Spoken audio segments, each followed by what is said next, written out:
Muy buenas tardes, querido público. Bienvenidos una vez más al Noticiero Pedagógico Nacional. Y entre las noticias más importantes de la educación, hoy tenemos un aporte que nos dio la docente colombiana Franci Riveros en el proceso de enseñanza y aprendizaje de lectura y escritura en la primera infancia. Con ustedes, la docente Franci Riveros. Hola, mi nombre es Francis Juliet Rivero Santiago y quiero compartirles en el día de hoy información que nos ayudará a enriquecer nuestro conocimiento como docentes. Después de finalizar mi carrera como licenciada en Pedagogía Infantil, inicié una especialización en métodos para la enseñanza de la lectura. Primeramente mencionaré el enfoque de enseñanza directa. Este enfoque se origina a partir de una serie de investigaciones que se denominaron la conciencia fonológica. Recordemos que esta conciencia fonológica es la que nos permite comprender que las palabras están constituidas por sílabas y fonemas. Por lo tanto, se considera que lo más importante es que un niño o niña debe aprender es a identificar los sonidos y asociarlos con cada letra correspondiente.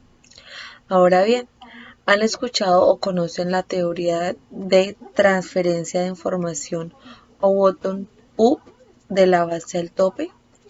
Esta teoría representa la teoría tradicional del proceso de lectoescritura que está orientada en torno al texto.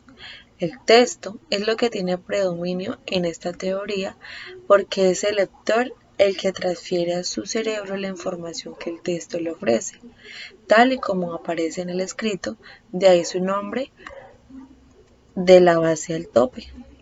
Mencionaré los métodos sintéticos o ascendentes.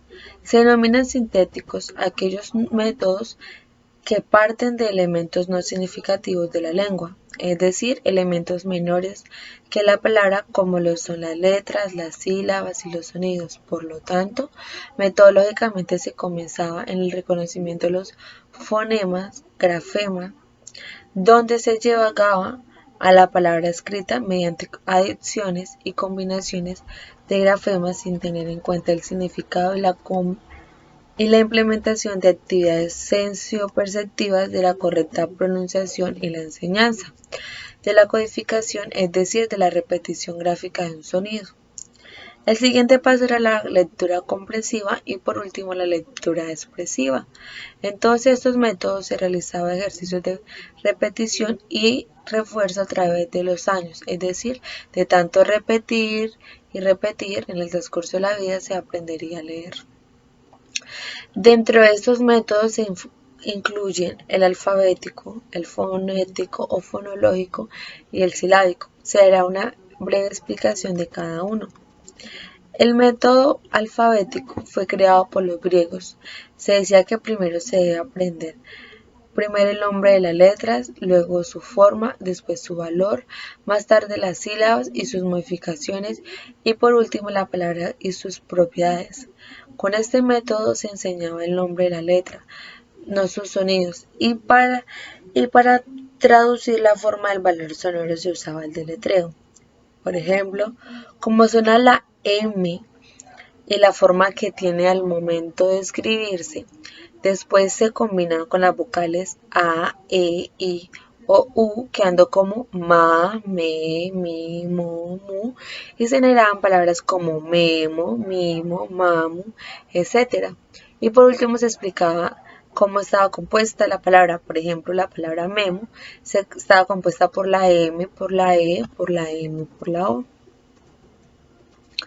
El método fonético o fónico. Entonces, este método toma como punto de partida el sonido para luego enseñar el signo y por último el nombre de la letra. Tal motivo no admitía el deletreo ni el nombre de las consonantes ni el comienzo por el abecedario. Por el contrario, comenzaba por las vocales y sus combinaciones e incorporaba las demás letras a partir de un vocabulario memotécnico, es decir, de memorización de la palabra. Primero se combinaban entre sí las vocales, la A con la I con la E, la U con la A. Luego se hacía lo propio, combinación de vocales y consonantes. Lu, li, la L con la U, la L con la I, la L con la A. Y luego la ala, lila. Entre las principales dificultades del método estaba la pronunciación de las denominadas consonantes sordas oclusivas como es la T, la K, la P. Otra dificultad que se evidenció era el interés que promovían el desinterés que promovían los niños, ya que estos ejercicios son carentes de sentido, problema que dio lugar a variantes que hicieron interesante el aprendizaje del sonido en las letras, como son la onomatopeya. Como estrategias se presentaban figuras de animales o seres humanos que en determinada situación producían un sonido igual a la letra que se debía aprender, como el guau del perro, el miau del gato. La palabra grave, cuyo sonido inicial se presentaba atención para luego combinarlos con otros, se trabajaba bajo la forma de láminas con abecedarios ilustrados o tomando el nombre de los mismos alumnos. Por último, la variable del sonido y el color se debe colorear la letra que estaba aprendiendo. Se le entregaba a los niños el cuerpo de una letra fotocopiada como una actividad de apresamiento. Es de ahí donde evidenciamos la M con acerrín, la P con bolas de papel, la A con plastilina. Y por último encontramos el método silábico. Las dificultades de pronunciación que se presentaron en el método fónico, por ejemplo, la P, la T, la K, la N. Por tal motivo aparece este método silábico como una versión moderna de los silabarios. El punto de partida era la enseñanza de las vocales con ayuda de ilustraciones y palabras, por ejemplo la A y una imagen donde estuviera una ala, la U y una imagen donde estuvieran unas uvas.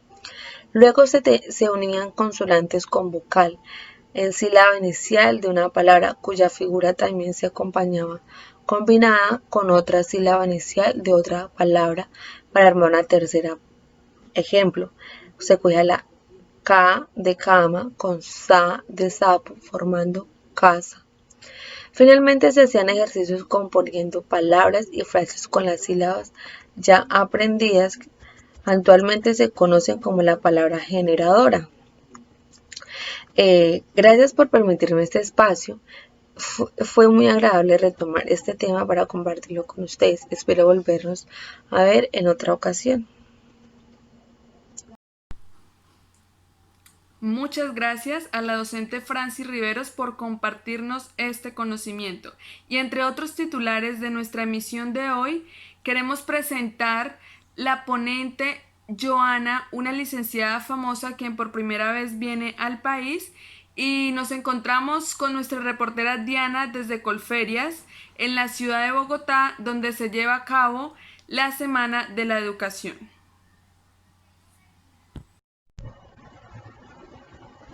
Buenas tardes, nos encontramos en directo aquí en Colferias y hoy vamos a recibir a Joana, egresada de la Universidad de Los Llanos con un título en Pedagogía Infantil, quien nos hablará de la teoría de transferencia.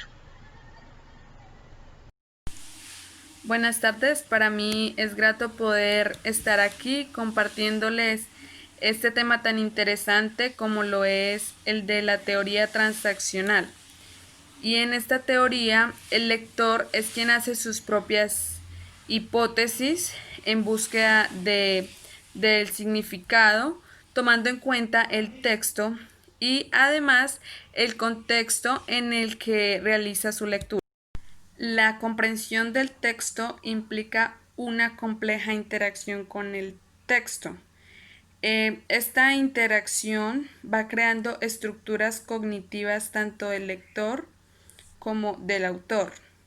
Desde el lector se crean estas estructuras cognitivas y también se crea una situación comunicativa que estaba entre el texto, el lector y el contexto en el que se encuentra.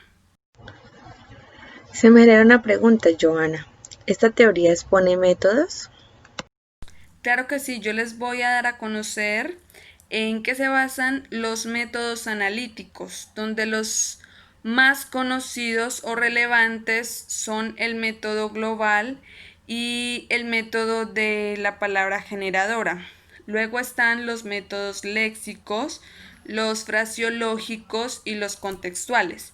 Entre estos métodos analíticos es importante resaltar que consisten en partir de la motivación del interés de los niños, que ésta se crea introduciendo al niño en cuentos, juegos, ilustraciones, a partir de una palabra, de una frase. Todo esto a partir de una totalidad, de algo global. Es importante resaltar que este método global lo propone de Clory, quien decía que la globalización, o también llamado sincretismo, es el proceso natural que el niño tiene para aprender. Bueno, en estos pasos tenemos la percepción global y representación gráfica de la palabra. En este caso utilizaremos entonces la comida. Luego se hace una lectura de la palabra generadora. Entonces, comida, se escribe comida. Tenemos enseguida la descomposición de la palabra en sílabas. Esta sería comida. Y aquí vendría siendo un análisis. El siguiente paso es la descomposición de las sílabas en sus elementos fonéticos, es decir, el sonido de sus letras. Entonces sería la O, la la I, la D, la A. Y este sería otro análisis. Tenemos la recomposición de la palabra generadora. Aquí ya se vuelve a formar la palabra, que sería comida. Y esta sería la síntesis. Por último, tenemos la combinación de las sílabas conocidas para formar nuevas palabras. Entonces, si la primera sílaba es co, utilizaremos una nueva palabra que será coco. La segunda sílaba es mi, utilizaremos una nueva palabra que será mina. Y por último tenemos da, que la palabra nueva que utilizaremos será dado. Usted nos habla de otros 3 métodos. ¿Estos siguen siendo parte del enfoque de enseñanza directa? Sí, como tal hacen parte de la teoría transaccional los métodos léxicos, que son los que se basan en repeticiones. Estos métodos son de memorización y se utilizan para ayudar en el proceso de las palabras que se relacionan con una imagen. Y luego están los fraseológicos, que parten del diálogo con los niños como primer paso. El maestro, un ejemplo, escribe en la pizarra una frase. En estas frases el niño va recogiendo palabras. Más adelante distinguirá los elementos que la componen. Estos métodos contextuales son la ampliación del método anterior del que hablábamos, que era el fraseológico, y estos son la base sobre la que se inicia el aprendizaje. Es el conjunto de frases que forman un texto. En este, el maestro centra la atención del alumno explicando una historia. En esta se comenta hasta que los niños conocen todos los detalles. Luego se presenta la historia por escrito, los niños irán reconociendo el desarrollo de esta y después les es más fácil reconocer las frases, más adelante las palabras, algunas palabras ya conocidas y luego las palabras nuevas. Bueno, Joana, nos alegra hoy poder escucharla y es favorable saber cómo se da este proceso desde la teoría y sus diferentes métodos. Muchas gracias. Gracias a ustedes por la invitación y es grato poder hablar acerca de este proceso. Entre otras noticias para celebrar el Día del Idioma nos encontramos con la licenciada Laura, que nos va a hablar sobre los métodos eclécticos o mixtos. Buenos días, Laura, es un placer tenerla en nuestro noticiero, espero que esté muy bien. Cuéntanos, ¿qué nos vas a compartir el día de hoy? Buenas noches, es un gusto estar aquí. Mi nombre es Laura Stephanie Cáceres Hernández y hoy vengo a contarles sobre los métodos eclécticos o mixtos. Muy interesante. ¿Nos podría por favor antes explicarnos qué son estos métodos para poner en contexto al público? Claro que sí. Bueno, son métodos que combinan aspectos empleados por uno y otro método que ya anteriormente se había mencionado, porque hay quienes que piensan que los procesos de analizar y sintetizar no se realizan por separado en el sujeto, sino que ocurren simultáneamente.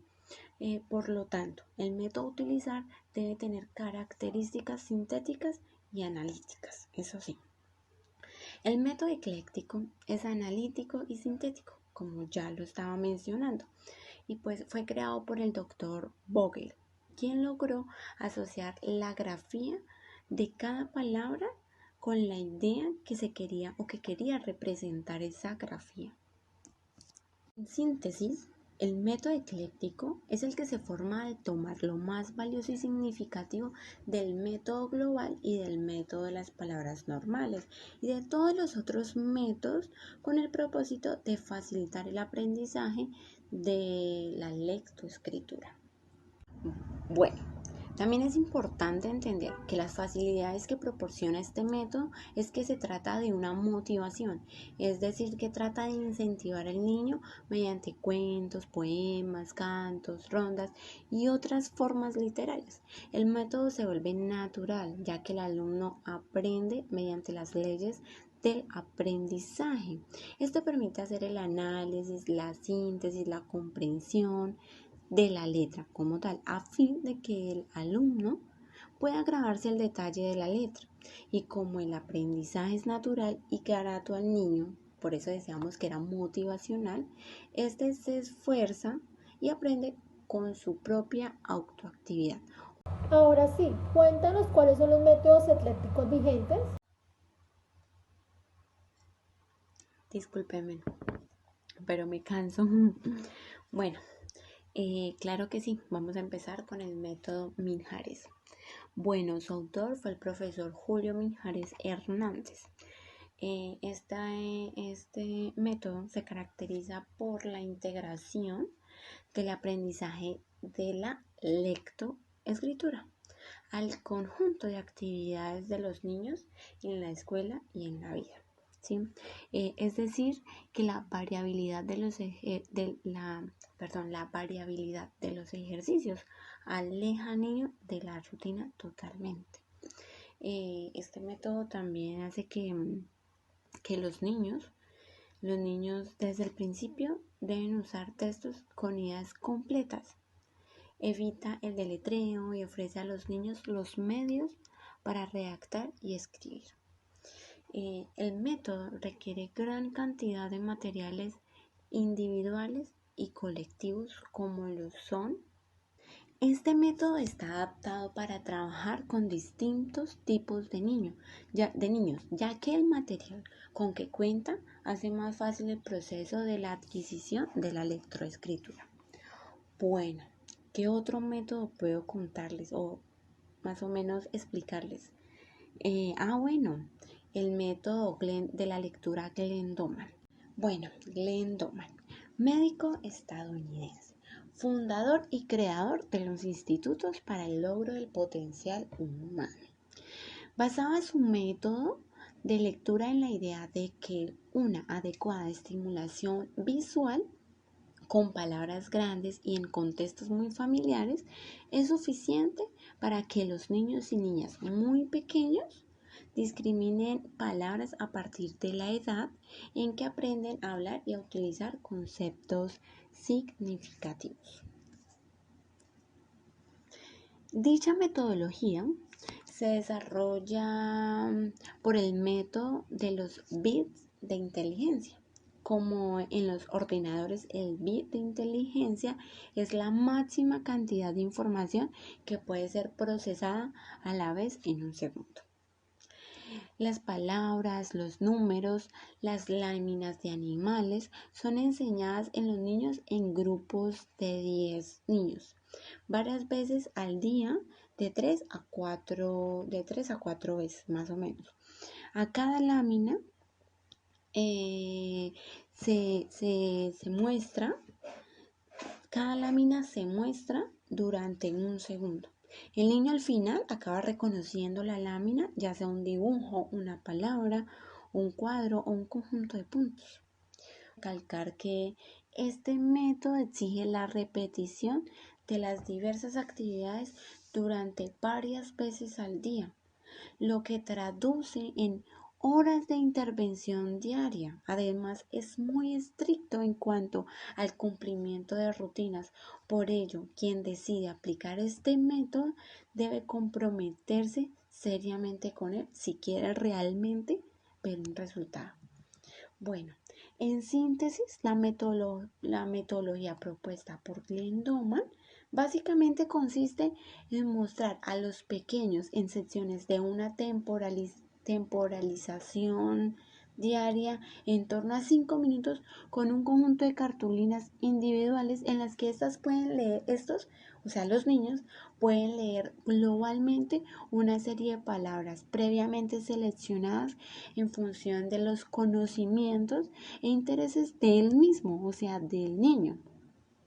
Todo ha sido diseñado en función de las capacidades de los niños pequeños, desde el ambiente de aprendizaje, la actitud de los padres y enfoque de enseñanzas hasta el mismo material de trabajo. Muy bien, interesante toda esta información que nos pudiste brindar en este espacio. Gracias por aceptar nuestra invitación. Ahora bien, vamos a darle paso a nuestra licenciada Tatiana Rondón, especialista en el método Montessori.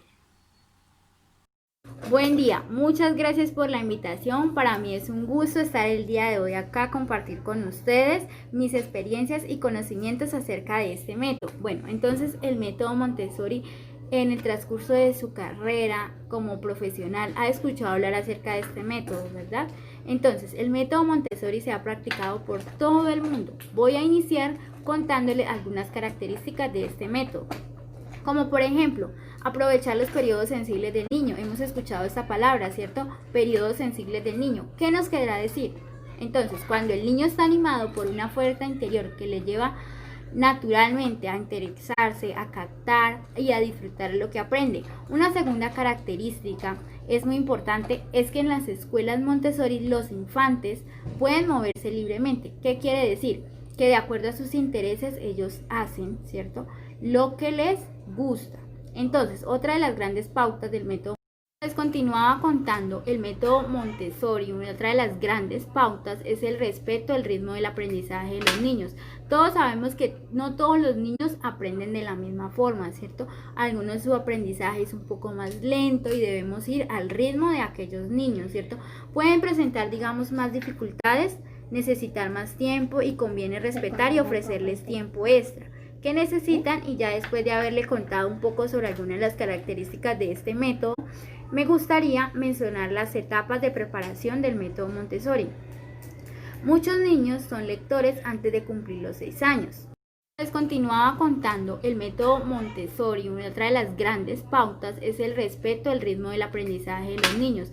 Todos sabemos que no todos los niños aprenden de la misma forma, ¿cierto? Algunos su aprendizaje es un poco más lento y debemos ir al ritmo de aquellos niños, ¿cierto?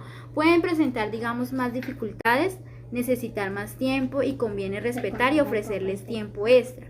¿Qué necesitan? Y ya después de haberle contado un poco sobre algunas de las características de este método, me gustaría mencionar las etapas de preparación del método Montessori. Muchos niños son lectores antes de cumplir los 6 años. Como les continuaba hablando, los niños lo logran sin esfuerzo y muchísimo disfrute en este método Montessori, cuando se sabe aprovechar los periodos sensibles que ya antes mencioné de su desarrollo. Un niño está preparado para aprender a leer y a escribir cuando se dan unas características como, por ejemplo, él ya ha adquirido un nivel de lenguaje suficiente y muestra curiosidad por ampliar su vocabulario, cuando maneja con frecuencia y disfruta de los libros. Entonces crece en un entorno lector, cuando el padre lo motiva a que el niño lea. Aquí donde es importante mencionar que si respetamos nosotros como docentes y como padres de familia los periodos sensibles por los que pasa el niño, por su desarrollo, todos sabemos que los niños pequeños se interesan por una misma cosa, ¿verdad? porque en unas edades muy similares. Lo que menos es conocido es que el repentino interés que muestran por una actividad determinada es producto de su desarrollo cerebral, que les dota de capacidades de aprendizajes especiales en estos precisos momentos. Entonces, ¿cómo identificar los periodos sensibles? Es una pregunta que nos vamos a hacer en este momento, vamos a pensarla acá, entonces vamos a dar unos minuticos para que por favor la piensen, ¿listo?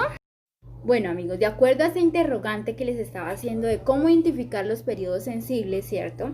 Entonces yo les voy a dar mi respuesta. En torno a los 3 años, el niño se interesa por las letras e intenta copiarlas y escribir su nombre. Los periodos sensibles son como las ventanas que ellos se van abriendo poco a poco para alcanzar picos de máxima intensidad para iniciar una curva decreciente. Entonces, en el método Montessori se identifican 4 periodos de máxima sensibilidad para ciertos aprendizajes. Entonces se los voy a mencionar porque son muy importantes. Entonces, a los 2 años, el lenguaje de los niños inicia en la etapa del embarazo y prosigue tras el nacimiento. A los 2 años, el niño le da confianza y seguridad y hace que su entorno sea previsible. La relación entre objetos lo lleva a desarrollar una mente matemática entre los 2 y 4 años. Entonces, entre los 3 años, ya mencionando, entre los niños de 3 años y medio y 4 años y medio, el niño empieza a querer escribir su nombre y el de toda la familia. Entonces, en el método Montessori, insiste en la importancia de aprovechar al máximo estos periodos de sensibilidad, poniendo al alcance de actividades que ellos busquen. No se trata de estimular ni de imponerles tareas, sino de observar que ellos en el momento están y qué habilidades necesitan, respetando su ritmo de aprendizaje. Como les venía hablando, que todos los niños tienen un ritmo de aprendizaje diferente, ¿cierto? El aprendizaje de la lectura y la escritura hacen de forma paulatina, más o menos entre los 3 y 4 años. A esta edad todo está basado sobre los juegos para reconocer las formas y preparar al niño con juegos de preescritura. Ya alcanzado la madurez suficiente, se le puede enseñar a leer. Entonces, este método nos plantea los primeros pasos hacia la escritura. El método Montessori para aprender a leer y escribir presenta claras diferencias respecto a otros. ¿Por qué? Porque enseña al niño a reconocer cada fonema, cada palabra y cada elemento de la palabra. Por ejemplo, el niño tiene que decir la palabra mar, ¿cierto? Entonces, 3 fonemas, la M, la A y la R, ¿cierto? Entonces, M, A y R. Se le enseña al niño estas palabras y se le asocia con una imagen para que el niño... Entonces, con esto el niño ya va a aprender a relacionar, ¿cierto? Entonces, el método Montessori también trabaja letras recortadas sobre el papel de lija. ¿Qué se hacen? Se le recortan al niño las letras, se le ponen para que él las organice sobre un papel, ¿cierto? O sobre una mesa, sobre un libro. Entonces, el niño aprende a reconocer la letra recorriéndola con su dedito. En el sentido se adopta a escribirla. Entonces, él también combina la pronunciación con el trazo, que se ha mostrado más eficaz porque el niño aprende de forma multisensorial, ¿cierto? Lo que activa varios circuitos neuronales a la vez. Entonces, la descifran las palabras con mucho esfuerzo y con lentitud. Poco a poco la memoria se le va activando y empieza a reconocer las palabras y la forma automática. Sin apenas darse cuenta, entran en un mundo de la lectura. Muchas gracias, Tatiana, por su gran aporte. Entre las últimas noticias sobre los nuevos textos escolares implementados para la enseñanza de lectura y escritura, tenemos la publicación más reciente de la autora mexicana Elisa Guerra, que tiene por nombre Libros de la serie Filadelfia. Le daremos la bienvenida a nuestra periodista Margarita, que se ha comunicado con la autora para que nos cuente más de esta serie de libros. Hola, muy buen día. Estamos en el reportaje en vivo y en directo. Hoy tenemos la posibilidad de entrevistar a la autora Elisa. Entonces, el día de hoy ella nos va a contar acerca de su última producción literaria. ¿Cómo se encuentra el día de hoy, doña Elisa? Me encuentro muy bien. Muchas gracias por la invitación. Bueno, nos gustaría que nos contara acerca de este método. Hemos llamado método Filadelfia a la adaptación de los métodos Dorman para el entorno escolar. Esta adaptación ha sido desarrollada y aplicada en nuestra red de colegios Valle de Filadelfia, con el aval y autorización de Rand Dorman y el personal de los institutos para el logo del potencial humano. Durante más de una década hemos tenido el gozo de embarcarnos en la aventura de enseñar a leer niños pequeños, comenzando desde los 2 años de edad o incluso antes. Con el método Filadelfia es posible que el niño comprenda y se exprese con un vocabulario acorde con sus propias experiencias y que pueda reconocer numerosas palabras escritas. El vocabulario oral se irá ampliando conforme los estímulos de su entorno lo permitan. Lo mismo ocurrirá con el vocabulario lector. El niño necesita encontrar significado en toda experiencia lectora, sea o no temprana. Las palabras y no las letras son las unidades significativas del lenguaje. El niño no sabe ni le interesa qué es una A, porque no puede tocarla, olerla, probarla, jugar con ella o romperla. Sin embargo, sabe muy bien lo que es una mamá o una manzana. Las palabras escritas son representaciones gráficas de nuestras ideas.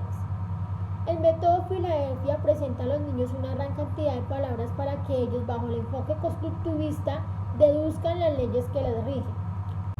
La propuesta del método Filadelfia para la adquisición de la lectura es global en el primer nivel A y paulatinamente incorpora elementos de la fonética en el segundo y tercer nivel B y C, ya que insiste en niños con un estilo de aprendizaje más auditivo que pueden beneficiarse con ella.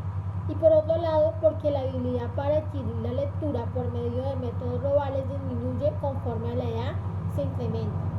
Bueno, doctora Elisa, cuéntenos cómo aplicar el método Filadelfia a la lectura en edad temprana. El programa de lectura temprana comienza desde que los niños llegan a nivel preescolar, a los 3 años. Pero en lugar de presentarles el abecedario como base para la enseñanza, se trabaja con palabras completas, organizadas en categorías semánticas no fonéticas, esto es, relacionadas entre sí por su significado y campo semántico, no por su sonido.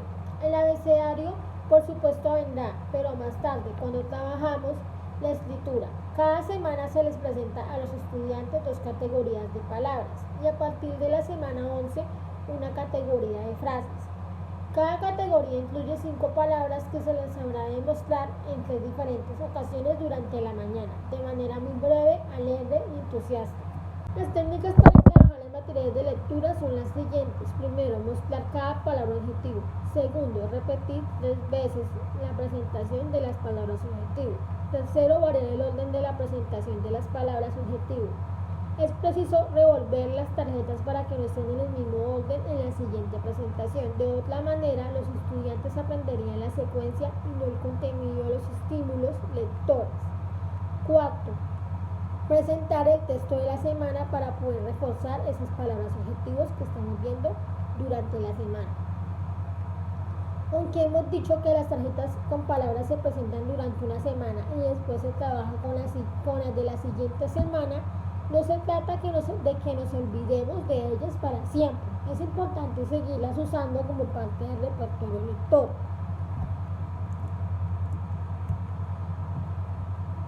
También es recomendable hacer juegos y actividades donde se involucren estas palabras, no con afán de comprobación, sino para mantenerlas en uso y para afianzar su aprendizaje.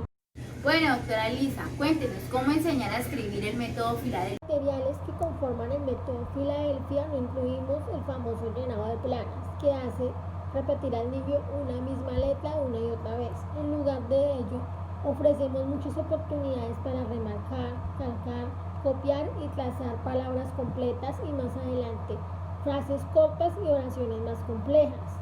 De esta manera el niño no está repitiendo un símbolo gráfico sin sentido, sino que desde el primer momento escribe palabras e ideas. Ya irá aprendiendo el trazo de cada una de las letras que por supuesto se repiten diferentes palabras pero de manera contextualizada y significativa. Hay algunas técnicas para desarrollar la escritura temprana. Por ejemplo, programa de lectura. Las palabras objetivo y de construcción, así como los textos de yo leo, conformarán el grupo de palabras conocidas que servirán como base para la enseñanza de la escritura. También podemos encontrar armado de palabras conocidas. Este paso consiste en utilizar letras recortables para armar las palabras que el niño ya conoce, sin necesidad de hacer un esfuerzo manual para su trazo, remarcando y calcando palabras conocidas. copiando las palabras conocidas. En este paso el niño ya no remarca ni calca las palabras, sino que hace trazos independientes del modelo, pero aún en presencia del mismo. Y también está escritura independiente palabras conocidas. En este paso los estudiantes pueden escribir palabras conocidas sin necesidad de la presencia del modelo. Muchas gracias por toda la información, doctora Lisa. Muy interesante esa manera de enseñar a leer y a escribir desde edad temprana. Gracias a ustedes por la invitación para poder compartir y hablar sobre mis libros Series de Filadelfia. Fue un placer haber hablado para el Noticiero Pedagógico Nacional.